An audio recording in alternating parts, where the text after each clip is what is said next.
On the other side of the studio with Media Watch. Good to see you. Question of social media and its influence getting a lot of attention once again after a New York Times report about Facebook, China, and the possibility of censorship. Yes, of course, the Facebook chief executive Mark Zuckerberg came in for so much criticism because he was seen not to really have taken seriously the problem of fake news on Facebook and whether or not that could have influenced the US election. That was a problem addressing fake news. Facebook is now reportedly creating a way to censor real news in order to get its foot back in the door in China. The New York Times has spoken to former employees who've revealed that new software is being developed which will suppress posts from appearing in people's news feeds based on where they are geographically. It isn't currently in use and it might even never be used. We don't know. But several employees have quit over it. It's proved to be so controversial. Lots of people reporting on this now, including the Guardian newspaper, which points out that Facebook has 1.7 billion users, active users every month, more than half the global population. Not one of them, though, of course, is in China, because as the Guardian points out, Facebook has been blocked in China since 2009 when there were riots, 140 people were killed, and the government wanted to stop the flow of information. But China has the world's largest population of online users, so it is one that Mark Zuckerberg wants to get into. He has been cozying up to China. He's even learnt the language. But this is something that people have reacted to very angrily online, unsurprisingly on social media. This Twitter user pointing out that when it was fake news, it was deemed to be too hard a problem to tackle. But now we've developed a tool to block the real news.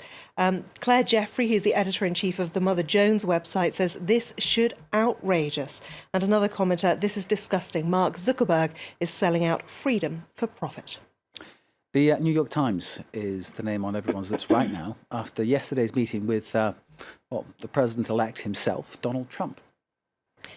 Yes, even the New York Daily News is talking about the New York Times today. This is their front page, Mr. Softy, and they have portrayed Donald Trump with a sort of ice cream style hairdo.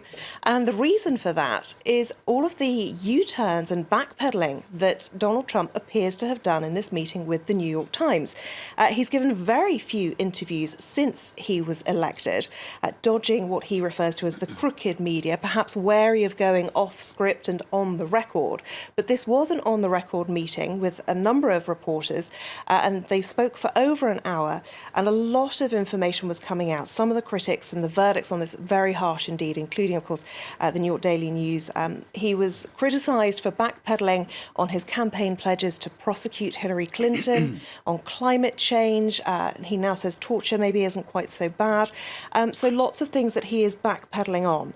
One of the journalists who was at that meeting is Brent Staples, and he says, Trump was stunningly superficial during our chat, and we at the New York Times opinion pages see no earthly grounds for trusting him. Now, there's a lengthy article, opinion piece in the New York Times today. It's well worth a read.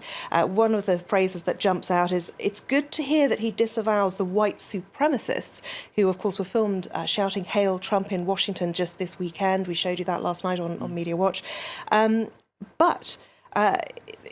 He goes on to say it was alarming to confront how thinly thought through many of the president-elect's stances actually are. He said it's great that he says climate change is linked to human activity, something he's previously denied, a climate change denier.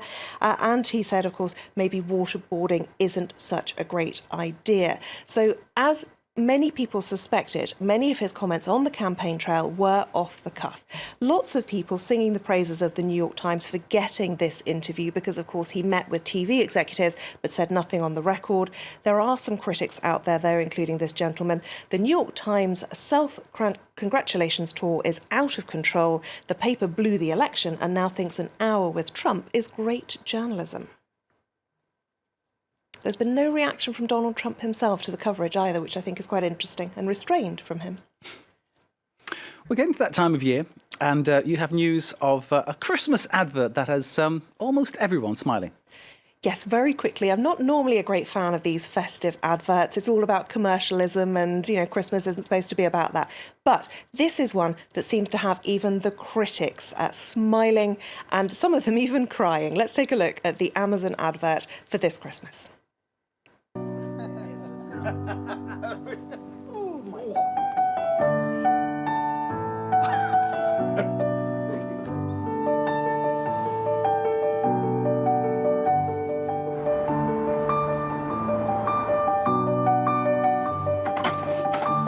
Delivery.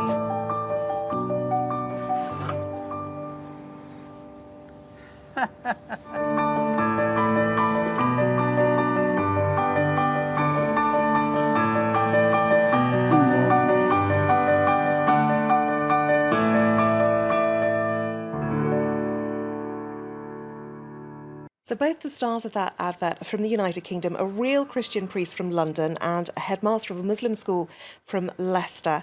And these adverts will be shown in the United States, the UK and Germany. Three of the countries, of course, really at the heart of the debate and angst over immigration, diversity, Muslim communities. And many people feel this is a message that needed to be said.